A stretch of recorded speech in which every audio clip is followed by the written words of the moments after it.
How to change PowerPoint presentation as a PDF. What's up everyone, in this tutorial I'm going to show you guys how you can easily save or change your PowerPoint presentation into PDF format.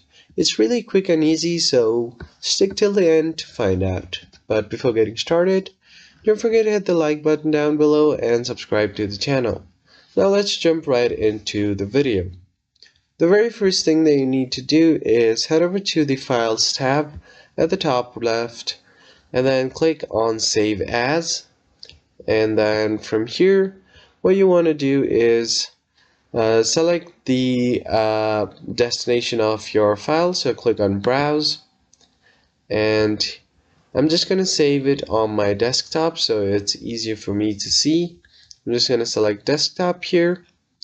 And then from here, this is the important part. You can click on the Save As type and then click on the drop down. You will see different options here. You just want to find the .pdf format. Click right here and then click on Save. Now once you do that, your entire presentation will be saved on the on your PDF format. So once that is done, you can go ahead and check and then see if the presentation has been saved or not. So that's pretty much it, guys. I hope you found this tutorial helpful. I'll catch you guys on the next one.